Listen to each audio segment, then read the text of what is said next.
संयुक्त राष्ट्र की एक रिपोर्ट में कहा गया है कि गजा और कब्जे वाले वेस्ट बैंक में हो रहे युद्ध अपराध में दुनिया की कई बड़ी कंपनियां बराबर की हिस्सेदार हैं।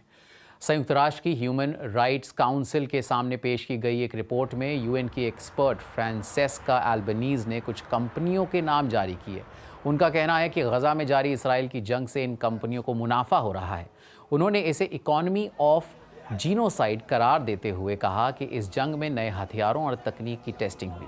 साथ ही उन्होंने इसराइल को आधुनिक समय के सबसे क्रूर जनसंहार के लिए जिम्मेदार ठहराया। इसराइल ने आरोपों से इनकार किया है और इस रिपोर्ट को बेबुनियाद बताया है। कब्जे वाले फ़लस्तीनी इलाकों के लिए यूएन की अधिकारी फ्रांसेस्का एल्बनीज ने इसराइल को तबाह करने वाली मशीनरी करार दिया। हथियार बनाने वाली कंपनियों, बड़ी टेक फर्म्स, एनर्जी कंपनियों, ऑनलाइन प्लेटफॉर्म्स, सुपरमार्केट्स और यूनिवर्सिटीज जैसे कारोबारियों ने तबाह कर देने वाली इस मशीनरी को हथियार, पैसा और इंफ्रास्ट्रक्चर मुहैया करवाया। इनके बनाए हथियारों और डेटा सिस्टम ने फलस्तीनियों पर जुल्म किया, उन पर निगरानी रखी। फॉसिल फ्यूल से चलने वाली बीमा कंपनियों ने इन कॉलोनियों को फंड किया, जबकि सुपरमार्केट्स, शैक्षणिक संस्थानों और टूरिज्म प्लेटफॉर्म्स ने इन्हें एक तरह से सामान्य बना दिया है। इन सभी ने फलस्तीनियों की जिंदगी को धीरे धीरे तबाह करने में मदद की है। स्विट्जरलैंड के बर्न में मौजूद बीबीसी संवाददाता इमोगन फॉक्स ने फ्रांसेस्का के इस बयान के मायने समझाए।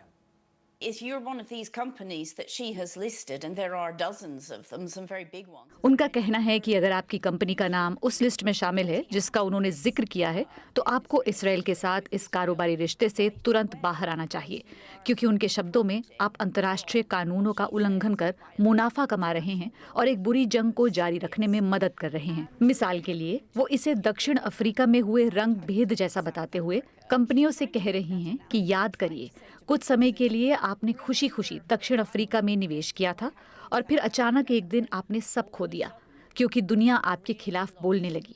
वो शायद ये कह रही हैं कि इस मामले में भी कुछ ऐसा हो सकता है। और अमेरिका ने भी फ्रांसेस्का एल्बनीज की रिपोर्ट की आलोचना करते हुए इसे अमेरिकी कंपनियों पर नाजायज दबाव बताया। US businesses